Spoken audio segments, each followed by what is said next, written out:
Battlefield, a love letter to first-person shooter fans or a series that has gotten sidetracked over time. Battlefield games are known for their amazing technology, squad-based gameplay, and high-octane WoW moments. These games have pushed the envelope for years, vying for our attention in the crowded shooting game market. Battlefield stands alone in what it offers. Ground, air, and vehicular combat culminate in some truly unique gameplay, varying heavily from match to match. Battlefield is all about squad-based, objective gameplay, from rush to conquest and everything in between. Battlefield prides itself on promoting teamwork and cooperation. Well, at least in theory. These days, Battlefield falls somewhere in between the lines of a strategic game and a jump-in, hold-down-the-trigger shooter. It's a series that has both succeeded and failed, spanning 16 battle-tested years. In its long journey since Battlefield 1942, it's most certainly a franchise that has been both great and terrible. Today, we look at the story of one of the most iconic video game franchises on the market, Battlefield.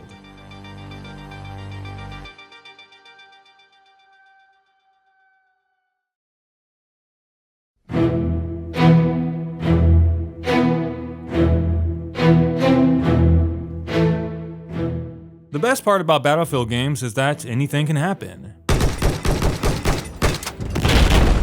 This concept has been flowing through the DNA of Battlefield since its original game, Battlefield 1942.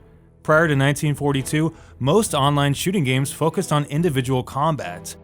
But 1942 and Battlefield 2 embraced all-out, chaotic, team-based warfare on a scale rarely seen before. Players were dropped into large maps where they could vie for control points placed at key locations. Holding these areas alongside racking up kills would drop the ticket value for the enemy team, and at 0, the game was over. These control points served as mobile spawn points that could be used to get into the action quickly, which eliminated downtime and helped funnel people towards attacking or defending, and so Conquest was born. Conquest would be the heart and soul of Battlefield for years to come. Nothing came close to capturing that total war experience in first person, where planes rushed overhead, tanks crunched through buildings, and boats tore through the water with gunners at the ready. Although these individual pieces have been seen in many other games, it was Battlefield that we saw them come to life as a total composition, and it was magical. The result was a game that had many points of enjoyment. Players bored of infantry combats could squad up with a tank driver, or hop into a plane, snipe, heal and revive, or jump in a boat and control point hop in a map like Wake Island. There were so many options.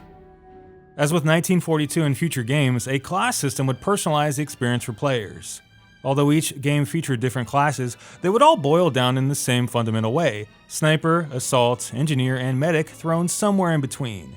Each class had its ups and downs, and you could not be prepared to deal with every situation with any one particular class, hence teamwork was necessary. Snipers became spotters for enemy tanks, medics and engineers forgave the best weapons for explosives and gadgets, and assault players would be the best ground fighters, although they often had a hard time dealing with vehicles depending on the game. You had to pick your poison and help each other out. It was a system of trade-offs and one of the main reasons why Battlefield games were so compelling. In the years to follow, Battlefield would release 13 more expansions, standalones, and spin-off games leading up to Bad Company 2. To this day, many are still played thanks to a fantastic modding scene developed by the community. There are mods that add zombies, graphical enhancements, sandbox modes, and even entire new maps such as Korea.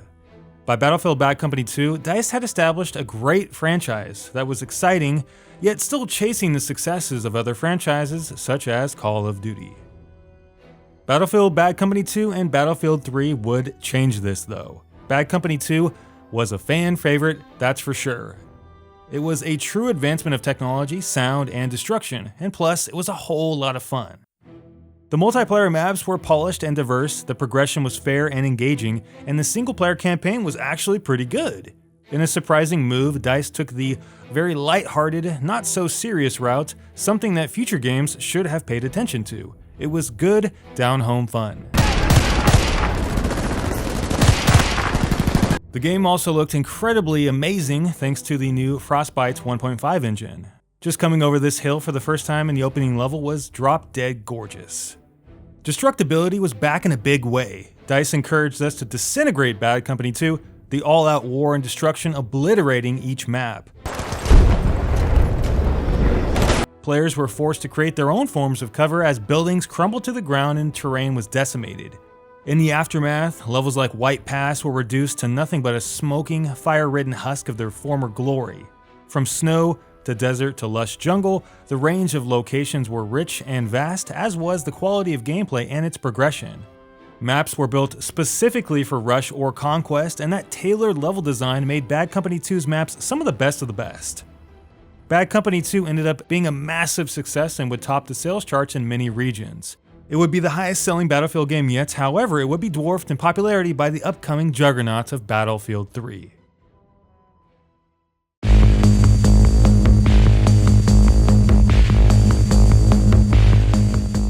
Battlefield 3 was when Battlefield went mass audience and mass appeal. It was big, it was colorful, and it was bold. To date, it is the single highest selling Battlefield game, and for good reason. Battlefield 3's multiplayer offerings were incredible, each map highlighting the best parts of both Conquest and Rush. There was a clear jump in quality and playability from Bad Company 2, especially with the incredible maps like Caspian Border. Bad Company 2, while it's still a wonderful game, feels slow, clunky, and archaic after playing Battlefield 3. The new Frostbite engine optimized so many things from the movement to the gunplay and everything in between. The game featured the ability to go prone and vault, which were subtle changes with big impacts. Players could smartly lay down in cover to minimize their hitboxes and wait for squad members to spawn on them for one, or you can hop over railings, obstacles, and even debris left in the wake of a destroyed building. The best part about Battlefield 3 was that the damage modeling felt perfect. You basically had a split second to kill your target once spotted, as time to kill was razor fast and ADA spam was pretty limited. This made the gameplay stay on the shooting and the weapon mechanics rather than on the explosives. You had no time to switch to gadgets or grenades with the frantic pace of gunplay, so they had to be used at the appropriate time. Battlefield 3 was all about the shooting. One of the interesting changes BF3 made to the franchise was to scale back on destructibility. Where you could destroy just about anything in Bad Company 2, Battlefield 3 now limited your carnage to certain buildings for the sake of leaving the integrity of the maps in place. You could also no longer level a building completely, which offered run-and-gun players that much needed cover that was missing from Bad Company 2. Some lamented this change, others embraced it.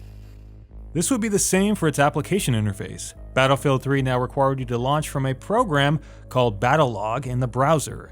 You could search for games, opt in for matchmaking, and check your real-time stats. In theory, it was a great system, but it crapped out all the time and was removed from future games, thank God. From the sounds of Rush to the chaos of Metro to the lifelike rain and the foot-stomping of the Grand Bazaar, each map was a playground where anything could happen.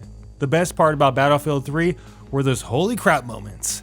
Parachuting out of burning helicopters, blowing up tanks with suicide C4 jeeps, crashing jets, and capping points while tanks rained down on you never felt this good. The best Battlefield maps funneled players into conflict, yet gave a breadth of options at the same time. I think a great example is Dam Event Peak. Such a cool map. The Charlie Point was a complete circus, but it offered ways to circumvent the chaos by using helicopters to fly over it and the dam. These moments were fantastic, where you and your squad would try to solo cap a point behind enemy lines, relieving that much needed pressure elsewhere on the map. Battlefield 3 offered so much, there were so many weapons, so much to work towards, so many cool gadgets and ways to play. It was far and away one of my favorite Battlefield multiplayer experiences to this day. Except suppression. Goddamn suppression. Unfortunately, its campaign was absolutely dog doo-doo. DICE and EA tried to replicate the popcorn fun of Call of Duty, its on-rails set pieces, the quick-cut narrative, the lightning pace, and the dreaded QuickTime event. By the release of Battlefield 3, 8 Call of Duty games had been released, 5 or 6 of them being linear shooting games, so it was time to play copycat. Like many COD games, Blackburn and the supporting cast were another group of boring, lifeless, and uninteresting characters, and for some reason, they couldn't squeeze any likability into any of them. From the onset of the game, EA DICE fell into so many pitfalls. No backstory is provided to kick off the confusing story. Cliché voice acting was everywhere. Slow motion QuickTime events pretend to be cool, but they're not cool. Maps often had linear corridors where movement was restricted, invisible walls were everywhere, and objects interactable only when prompted. Why do we have to kick open so many doors? To its credit though, Battlefield 3 looks amazing while playing it, so that does count for something. The explosions, the lighting, the detail is incredible. It was easily probably the best looking game when it released. However, DICE did go a little cuckoo with the post-processing now, didn't they? The iconic blue glaze permeated the screen like a fake tan. It was really weird to have this amazing looking game caked in artificial coloring, or having so many light sources and sunspots just blind you all the time. This redundancy of visual processing was definitely brought on by the new Frostbite 2 engine, and I'm sure DICE wanted to show off its potential to provide those nice cinematic visual effects. These effects do look cool, I'll give you that, but they don't make sense for playability, and thankfully they were toned down in the multiplayer.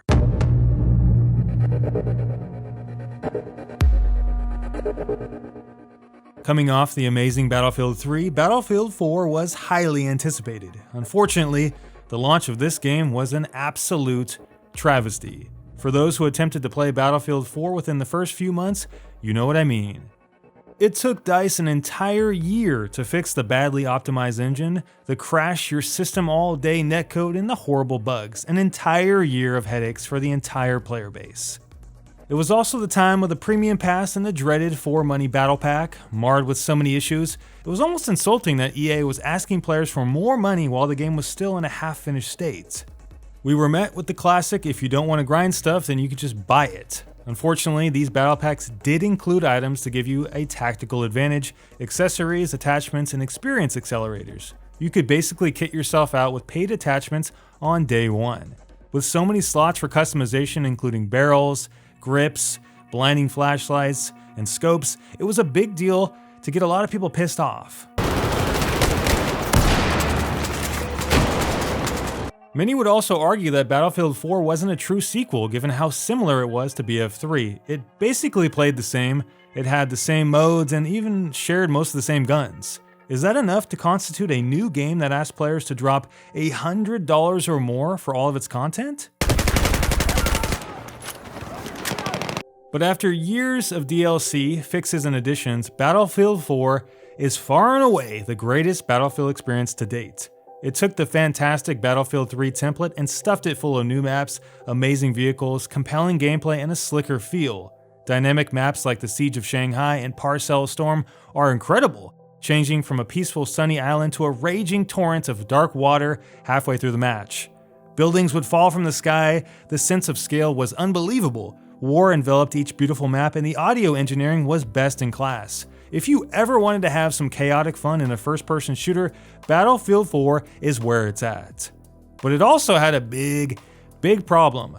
Battlefield 4's 9 DLC packs severed the community into 9 different subgroups. I mean, just look at everything you have to buy to play on most servers. It's absolutely ridiculous. It's hard to argue against a company that is providing quality post-release content, but other games have done it much better by giving all future maps for free while monetizing other elements. But still, I would argue that Battlefield 4 is one of the greatest shooters ever made and is the best in the franchise by a mile, even if it didn't really innovate as much as it should have. To this day, tens of thousands of players still play every day on each system, impressive for a 4-year-old game. Let's just go ahead and ignore that single-player campaign.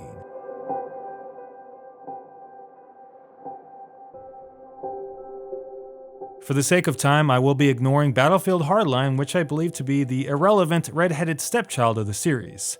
Instead, we will focus on Battlefield 1, and I have some very mixed opinions regarding this new Battlefield game, unfortunately. My first experiences with a new Battlefield game were pretty good due to how unbelievable the game looked.